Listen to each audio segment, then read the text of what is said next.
Hi viewers, welcome to our channel. ప్రస్తుతం మనతో పాటు ప్రముఖ political analyst and social activist Krishnakumari గారు ఉన్నారు. ఒకసారి మాట్లాడదాం వారితో. మేడం నమస్కారం. మేడం బీజేపీ సీనియర్ నేత ఎల్కే అద్వానీ గారికి మరి కేంద్ర ప్రభుత్వం భారతరత్న అవార్డుతో సత్కరించడం జరిగింది. మరి కేంద్ర ప్రభుత్వం తీసుకునే నిర్ణయం పైన మీ ఒపీనియన్ ఏంటి మేడం? స్వాగతిద్దాము. ఎవరికి ఇచ్చినా సరే ఒకంత ఆలోచించే ఇస్తారు తప్పితే అనాలోచితంగా ఇస్తారని అయితే అనుకోము. అయితే కొన్నిసార్లు ప్రభుత్వాలకి ఉపయోగపడే వాళ్ళకి ఇవ్వడము, తద్వారా అర్హులకి అవి దూరం అయిపోవటము, అంటే సంవత్సరానికి ఇంతమందికి ఇవ్వాలని ఉంటుంది కాబట్టి మనం అనుకుంటాం. సీనియర్ ఎన్టీఆర్కి ఎప్పటి నుంచో భారతరత్న రావాలని చాలామంది ఆంధ్రులంగా కోరుకుంటున్నాం. అది ఇవ్వలేదు. ఇప్పుడు ఆంధ్రుల గౌరవానికి సంబంధించి కేంద్ర ప్రభుత్వం ప్రత్యేకంగా బీజేపీ పార్టీ చాలా పొరపాట్లు చేస్తూ వచ్చింది. ఇప్పుడు ఆంధ్రా బ్యాంక్ లాంటి దాన్ని గుజరాత్ బ్యాంకులో విలీనం చేయటం, పోనీ అదేమన్నా ఆంధ్రా బ్యాంక్ కన్నా పెద్ద బ్యాంక్ అంటే అది కాదు. పైగా మన ఆంధ్రప్రదేశ్కి ఆంధ్రా బ్యాంక్ అనేది స్వాతంత్ర ఉద్యమంలో పనిచేసిన స్వాతంత్ర సమరయోధుడు భోగరాజు పట్టాభి సీతారామయ్య గారు పెట్టిన బ్యాంక్. అది చాలా పెద్ద బ్యాంకు, ఆల్ ఇండియా ఓవర్గా ఉంది ఆంధ్రా బ్యాంకు. అట్లాంటి ఆంధ్రా బ్యాంకుని విలీనం చేశారు. అంటే అడుగడుగున ఒక రకంగా తెలుగు రాష్ట్రాలకి అన్యాయం చేస్తుంది కేంద్ర ప్రభుత్వం. మనం ఖచ్చితంగా ఈ విషయంలో అలానే అనుకోవాలి. ఇలా ఉన్నయేమో తీసేస్తున్నారు, లేనివేమో ఇవ్వట్లేదు. ఒక రకంగా ఆంధ్రప్రదేశ్కి అన్యాయమే.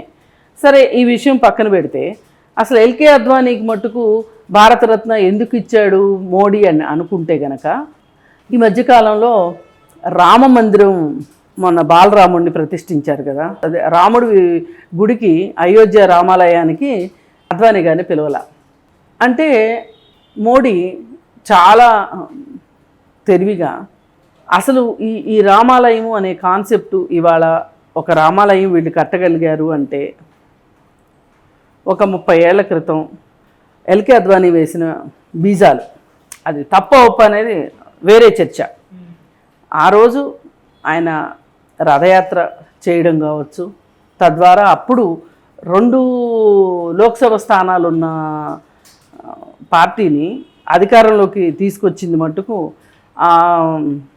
మత ప్రేరేపణగానే ఆ రోజు అంత పాపులారిటీ వచ్చింది బీజేపీ పార్టీకి. మరి ఇంత చేసిన ఎల్కే అద్వానీని ఆ తర్వాత పట్టించుకోకపోవటం, కొన్ని ఒక మీటింగ్లో ఆయన వయసును కూడా మర్చిపోయి మోడీని పలకరించాలని చూస్తే పట్టించుకోకుండా వెళ్ళిపోవటం, ఇవన్నీ సామాజిక మాధ్యమాల్లో వచ్చినాయి. అది మనకి క్లియర్ కట్గా తెలుస్తుంది. మొన్న అసలు నిజానికి ఈయన ప్రారంభోత్సవం చేసే కంటే కూడా ఎల్కే అద్వానీతోటి అది చేయించుంటే గనక, ఆయన మొదలెట్టిన ప్రోగ్రాం కాబట్టి, నాంది ప్రస్తావన ఆయనతోనే వచ్చింది కాబట్టి ఆయనతో చేయటం ఉచితము అని అనుకున్నారు. అలాగే సోషల్ మీడియాలో ఇంకొక మాట కూడా ప్రాచుర్యంలోకి వచ్చింది. ఎవరైనా సరే ఒక వ్యాక్సిన్ కనిపెట్టిన తర్వాత వాళ్ళ జీవితకాలంలో ఆ వ్యాక్సిన్ ద్వారా వాళ్ళే చనిపోయిన వాళ్ళు ఎవరైనా ఉంటారు అంటే అలాంటి వ్యాక్సిన్ కనిపెట్టింది ఎల్కే అద్వానీ అని జోక్స్ రూపంలో కూడా వచ్చింది.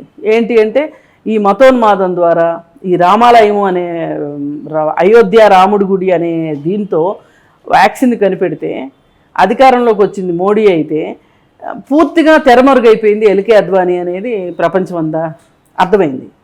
మరి మొన్న రామాలయం సందర్భంగా ఈ నెటిజన్స్ కావచ్చు, సామాన్య ప్రజలు కావచ్చు, రకరకాల వ్యక్తులు, రాజకీయాల్లో ఉన్న వ్యక్తులు కావచ్చు, ఎల్కే అద్వానీకి సరైన పాత్ర ఇవ్వలేదు, ఆయనకి సరైన ప్రతిపత్తి కల్పించలేదు, ఆయన గౌరవించలేదు అని చెప్పి మోడీ మీద విరుచుకుపడ్డాడు. అది గమనించిన తర్వాత ఇంక దాన్ని సరిదిద్దుకున్నట్లుగా ఆయనకి, అంటే అలాంటి వర్గాల ప్రజలను కూడా సంతృప్తి పరచడం కోసమే ఇచ్చుంటారు తప్పితే భారతరత్న ఆయన మీద అయితే వీళ్ళకి చాలా ఇష్టము, గౌరవము అవన్నీ ఉన్నాయి అని అయితే అనిపించట్లేదు. అంటే వాళ్ళ వ్యవహార సరళిని బట్టి మనం ఇలా అనుకోవాల్సి వస్తుంది. సరే, ఏది ఏమైనా సరే ఒక సీనియర్ పొలిటీషియన్గా ఎల్కే అద్వానీ ఆయన నమ్ముకున్న ఆశయం కోసం, ఆయన పార్టీ కోసం బీజేపీ పార్టీ కోసం, అలాగే ఆర్ఎస్ఎస్ మూలాలు ఉన్న వ్యక్తిగా ఆయన పార్టీకి మటుకు పూర్తి న్యాయం చేశారు. ఆయన ఏ రోజు అవినీతికి పాల్పడలేదు. ఏ రోజు ఆయన అసలు ఆయన విషయాల్ని వేటిల్ని కూడా ఆయన కుటుంబాన్ని రాజకీయాల్లోకి తీసుకురావటం కావచ్చు, రాజకీయాల్లో ప్రవేశపెట్టాలని అనుకోవటం కావచ్చు, ఏ రోజు ఆయన చేయలేదు. కాగాపోగా ఆయన అసలు ఆర్థిక విషయాలు పట్టించుకునేవాడు కాదు. ఇప్పటిలాగా ఇప్పటి ఎంపీలాగాను ఇప్పటి ఎమ్మెల్యేలాగాను వీళ్ళకిలాగాను ఆయన ఏ రోజు కూడా ఆయనకి సొంత ఆస్తుల విషయాల్లో కానీ ఏ విషయాల్లోనూ ఆయన ఎప్పుడూ కూడా కుటుంబాన్ని అసలు చేయలేదు. అసలు ఆయనకి ఆర్థిక వ్యవహారాలంటే తెలియదు. ఆయన చెప్తున్నాడు ఒకసారి, ప్రతి సంవత్సరం మార్చిలో నా భార్యే చూసుకుంటుంది ఆర్థిక వ్యవహారాలన్నీ, ఐటీ రిటర్న్స్ కూడా ఆవిడే ఫైల్ చేస్తే నేను జస్ట్ సంతకం పెడతాను అని చెప్పాడు. అంటే అది ఎంత గొప్ప విషయం. ఆయన పిల్లలకి ఎవరికైనా పదవులు ఇచ్చుకునే ఉండటం కానీ ఆర్థిక లబ్ధి చేకూర్చడం కావచ్చు, ఇట్లాంటి ఏమీ చేసిన చరిత్ర ఆయనకు లేదు. స్వార్థంగా పనిచేశాడు. ఆయన స్వార్థం ఏదన్నా ఉందంటే ఆయన పార్టీకే స్వార్థంగా ఉన్నాడు, లాయల్గా ఉన్నాడు తప్పితే ఆయన కుటుంబానికి ఏ రోజు స్వార్థంగా ఏది చేసింది లేదు.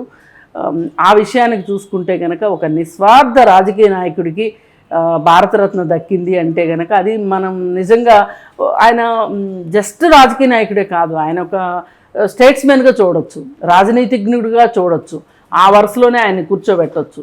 ఈ రకంగా చూసుకుంటే కనుక ఆయనకి ఇవ్వడం సముచితమని మాట్లాడుకోవచ్చు.